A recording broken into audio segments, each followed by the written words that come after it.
Hello दोस्तों, आज हम आप लोगों के लिए इनोवेटिव केमिस्ट्री के इस वीडियो लेक्चर में लेकर आए हैं पी ब्लॉक वीडियो 4। इसमें हम आज नाइट्रोजन के दो कंपाउंड्स डाई नाइट्रोजन और अमोनिया के बारे में यहाँ पर हम पढ़ेंगे, समझेंगे ये क्या होते हैं, कैसे बनते हैं, इनकी प्रॉपर्टीज क्या होती हैं, इनको कैसे याद रखना है, कैसे समझना है। तो चलो हम लेट किस बात का, जब अच्छे काम शुरू कर रहे हैं तो उसके लिए देर नहीं करनी चाहिए। चलो हम स्टार्ट करते हैं। सबसे पहले आज मैं आप लोगों को बता दूं, हम यहाँ पर डाई नाइट्रोजन के बारे में डिस्कस करने जा रहे हैं, आप लोगों को बताने जा रहे हैं डाई नाइट्रोजन N2 होता है, ये आपको मालूम है। डाई नाइट्रोजन को हम बताने जा रहे हैं, इसको क्या बोलते हैं, डाई नाइट्रोजन। डाई का मतलब दो है, नाइट्रोजन का मतलब टू, नाइट्रोजन का नाइट्रोजन, तो इसको क्या लिखते हैं, डाई नाइट्रोजन। इसको डाई नाइट्रोजन बोलते हैं। इतना आपको समझ में आ गया होगा। क्या होता है, डाई नाइट्रोजन में जो बॉन्ड स्ट्रेंथ होती है, नाइट्रोजन के बीच ट्रिपल बॉन्ड होती है, और इसका जो बॉन्ड डिसोसिएशन एनर्जी होती है, मतलब बॉन्ड को तोड़ने के लिए, डिसोसिएट करने के लिए जो एनर्जी चाहिए वो किलो जूल पर मोल होती है। बहुत ज़्यादा एनर्जी होती है एक मोल को ब्रेक करने के लिए, ठीक है। इतनी ज़्यादा एनर्जी होने के कारण ये क्या होता है, हाईली स्टेबल होता है, और ये हमारे एटमॉस्फेयर में 78% बाई वॉल्यूम डाई नाइट्रोजन हमारे एटमॉस्फेयर में पाया जाता है। ओके, ये आप लोगों को बेसिक आइडिया होगा। हम चलते हैं इसके method of formation, method of synthesis method के बारे में यहाँ पर समझते हैं, ये कैसे बनता है। तो पहला मेथड है फॉर्मेशन। क्या हम इसको समझें, कैसे हमें इसको पाया जाता है। देखो, हमारे एटमॉस्फेयर में अभी हमने यहाँ पर देखा कि 78% हमारा बाई वॉल्यूम नाइट्रोजन है, और लगभग 20 to 21% क्या होता है, ऑक्सीजन होता है। तो हम अपने एटमॉस्फेयर से ही इसको क्यों नहीं, अगर 78% बाई वॉल्यूम में है तो हम एटमॉस्फेयर से ही नाइट्रोजन को ले लें। लेकिन क्या होगा, नाइट्रोजन के साथ एटमॉस्फेयर ऑक्सीजन भी एयर में होता है, हम ऑक्सीजन को हटा दें, नाइट्रोजन को साथ में ले लें। तो इसके लिए हमें एक फिजिकल प्रॉपर्टी देखना होगा। नाइट्रोजन का बॉइलिंग पॉइंट जो होता है वो होता है 90 केल्विन, और नाइट्रोजन का जो बॉइलिंग पॉइंट होता है 72 केल्विन।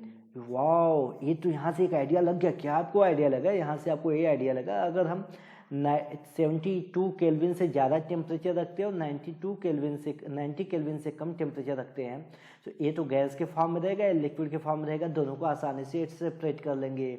बढ़िया है ना, अच्छा आइडिया है ना। चलो करते हैं। अब ध्यान से देखते हैं, हम यहाँ पर टेम्परेचर लेते हैं, यहाँ पर एक अपरेटस लेते हैं इस प्रकार से,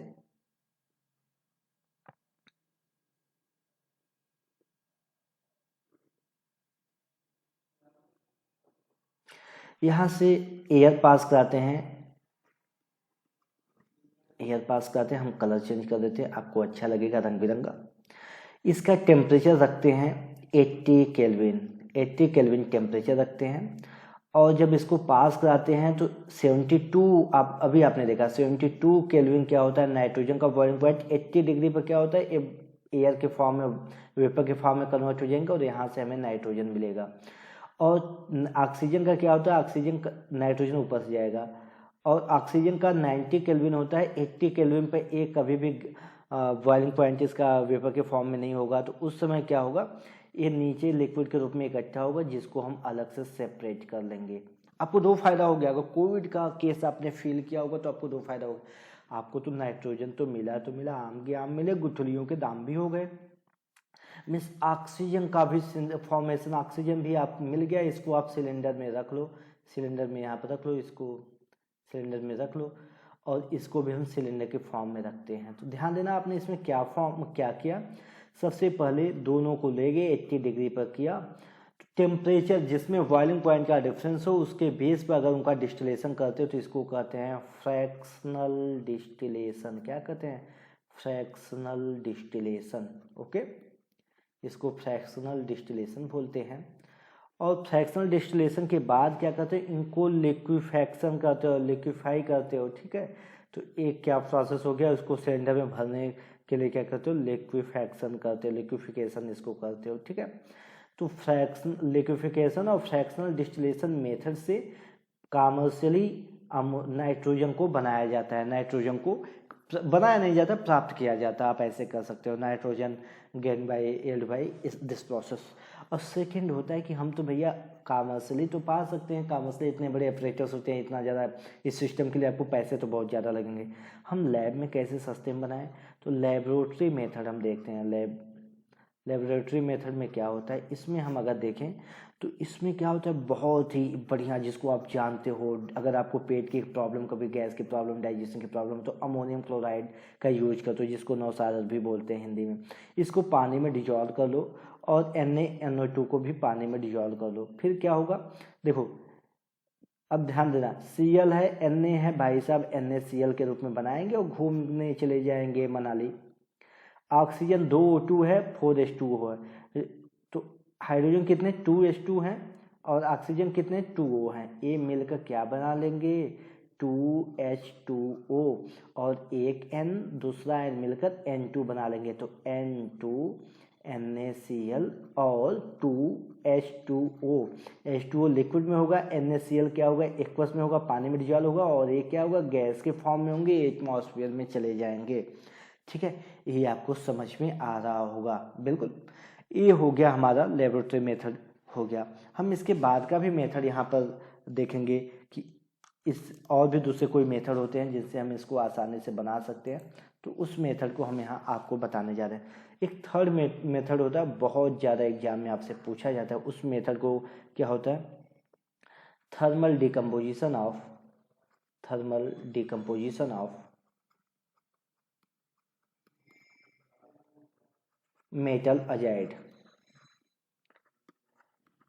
thermal decomposition of metal azide, इसमें मेनली सोडियम और बेरियम के ही जो मेटल अजाइड होते हैं वो उनका यूज। अजाइड क्या होता है, नाइट्रोजन N3 के ऊपर एक नेगेटिव चार्ज, इसको अजाइड बोलते हैं। ठीक है, अब सोडियम के ऊपर कितना होता है, Na के ऊपर प्लस होता है, बेरियम के ऊपर +2 चार्ज होता है। ठीक है, ये आपको मालूम है, ये +1 ग्रुप का है, +2 का। +1 ग्रुप में मतलब फर्स्ट ग्रुप में होगा तो +1 चार्ज, सेकेंड ग्रुप में होगा +2 चार्ज, ये आप बेसिक जानते हो। सोडियम अजाइड NaN3, इसका आप हीट करोगे तो क्या होगा, हीट करोगे तो 2Na सोडियम मेटल बनेगा, और क्या बनेगा 3N2 गैस एलिमिनेट हो जाएगा। ऐसे आप बेरियम का करो, बेरियम के ऊपर कितना चार्ज होता है 2 चार्ज होता है, तो बेरियम अजाइड का फॉर्मूला हो जाएगा। जिसको नहीं समझ में आ रहा है तो ध्यान देना, बेरियम के ऊपर इतना चार्ज है, अजाइड के ऊपर माइनस चार्ज है, तो यहाँ बेरियम लिखो, यहाँ अजाइड लिखो। अजाइड का चार्ज क्रॉस मल्टीप्लिकेशन, दोनों के चार्ज का क्रॉस लिखो, N का 1 है तो 1 इसके नीचे, और 2 है तो 2 इसके नीचे, तो इस प्रकार से बेरियम अजाइड बन जाता है। इसको जब आप हीट करोगे, थर्मल डिकम्पोजिशन हाई टेम्परेचर पर करोगे, तो यहाँ पर होगा यहाँ 2 होगा, 3N2 का फॉर्मेशन होगा। ये काफ़ी इससे प्योर नाइट्रोजन आपको मिलते हैं, नाइट्रोजन गैस मिलते हैं। अब हम इसके प्रॉपर्टी के बारे में समझते हैं, इसके प्रॉपर्टीज क्या होते हैं। ठीक है, तो इसके प्रॉपर्टी को समझने के लिए सबसे पहले आपको साफ सुथरा बोर्ड चाहिए। ठीक है, आपको साफ सुथरा बोर्ड मिल गया है। अब हम यहाँ देखते हैं कि properties of nitrogen, properties of die nitrogen, इसके क्या हो, पहला आपको क्या समझ में आता है, क्या एक कलरलेस, अगर एक कलर का होता तो आपको एटमॉस्फेयर रंग बिरंगा हो जाता, नहीं, ये कलरलेस होता है। इसका कोई ऑर्डरलेस भी होता है,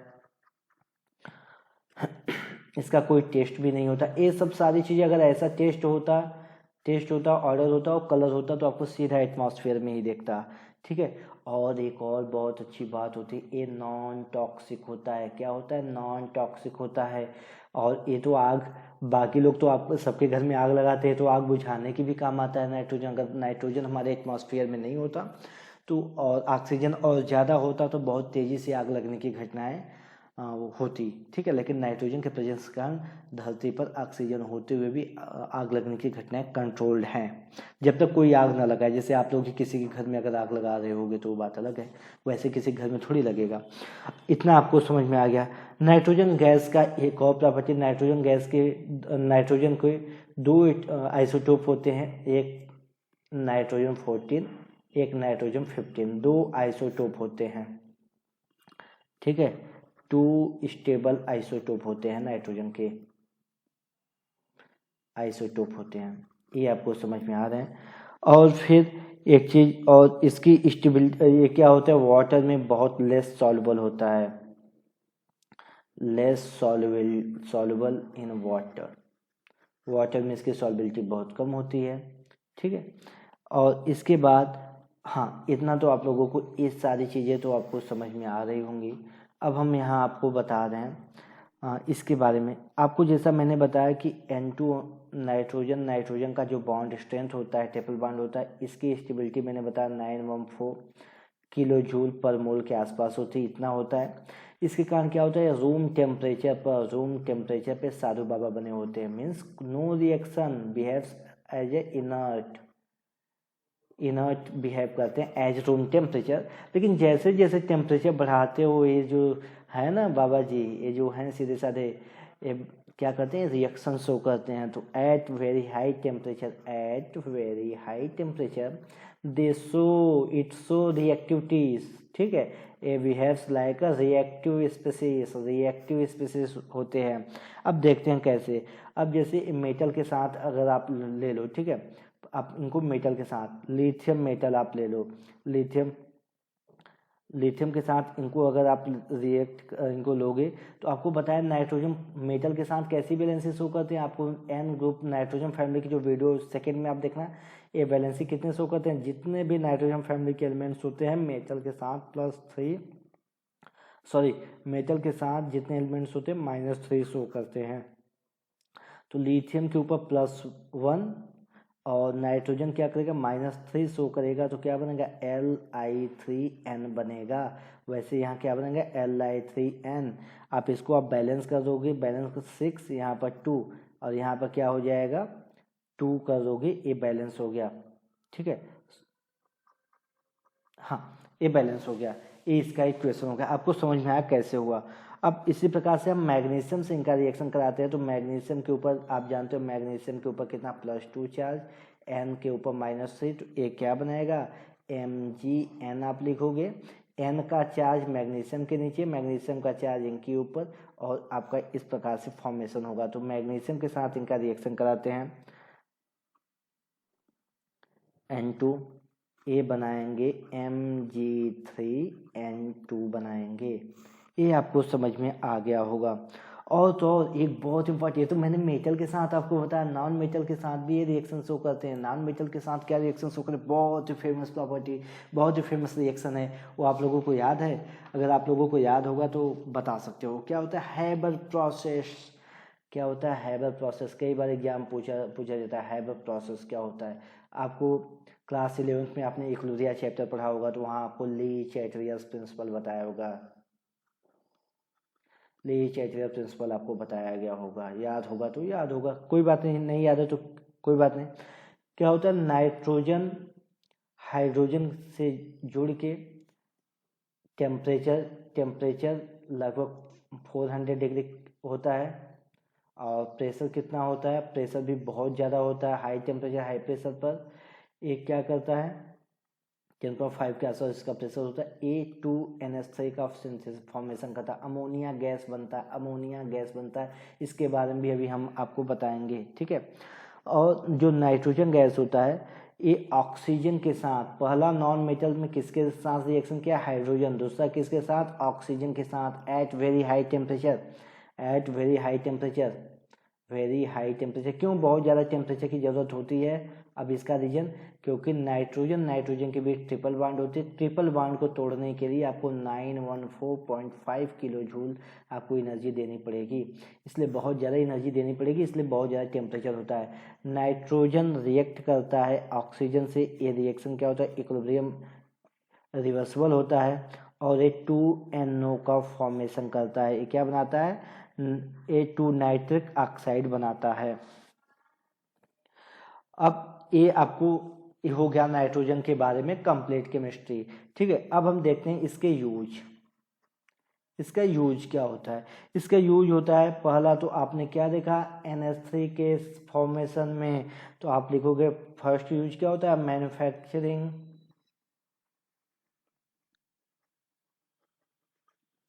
manufacturing of NH3 and others, और दूसरे भी केमिकल का अदर्स नाइट्रोजनस कंपाउंड्स, नाइट्रोजन के दूसरे कंपाउंड को बनाने के लिए इसका यूज होता है, ठीक है। और अभी मैंने आपको बताया कि इसकी बॉन्ड एनर्जी 914.5 किलो जूल पर मोल होती है, बहुत ज़्यादा स्टेबल होता है और room temperature behaves as a inert. तो जहाँ इनर्ट एटमॉस्फेयर की ज़रूरत होती है, ठीक है, इनर्ट एटमॉस्फेयर की जहाँ पर एटमॉस्फेयर की जहाँ ज़रूरत होती है वहाँ इनका यूज होता है। कहाँ कहाँ ज़रूरत होती है, जैसे इन आयरन एंड स्टील इंडस्ट्री में होती है, स्टील इंडस्ट्री में होती है। और एनालिटिकल केमिस्ट्री में जहाँ पर जैसे कि कुछ ये आप लोगों के सिलेबस के बाहर का है, एनालिटिकल केमिस्ट्री में होता है कि जीसी होता है और दूसरे इंस्ट्रूमेंट होते हैं जहाँ पर इनर्ट एटमॉस्फेयर की ज़रूरत होती है। इसको कहते हैं गैस क्रोमैटोग्राफी, वहाँ भी इसका यूज होता है, ठीक है। ये आपके सिलेबस में नहीं, आपको अभी समझ में नहीं आएगा, कोई बात नहीं। दूसरा रेफ्रिजरेटर में यूज होता है, रेफ्रिजरेंट के रूप में यूज होता है, ठीक है। कहाँ कहाँ यूज होता है, और इसके बाद देखो रेफ्रिजरेंट के रूप में होता है फ्रीजिंग, और जो बायोमेटल्स होते हैं, फूड होते हैं, और जितने फार्मास्यूटिकल इंडस्ट्री में इसका ढेर सारे यूज होता है। तो दोस्तों ये रहा हमारा नाइट्रोजन के बारे में कंप्लीट स्टडी, एक आपके क्लास 12th पी ब्लॉक में। ये हमारा ये वीडियो आज का यहीं तक। नेक्स्ट वीडियो में हम अमोनिया के बारे में समझेंगे और नाइट्रिक एसिड, इसके बाद फास्फोरस के बारे में। तो कंटिन्यू आगे का कंटेंट जानने के लिए, आगे का रिएक्शन केमिस्ट्री समझने के लिए आप मेरे वीडियो को, आगे वाले वीडियो को भी देखते रहिएगा, ठीक है। थैंक यू, आप लोगों ने पेशेंस रख के देखा, इसके लिए आपको थैंक यू। कंटिन्यू देखते रहिए।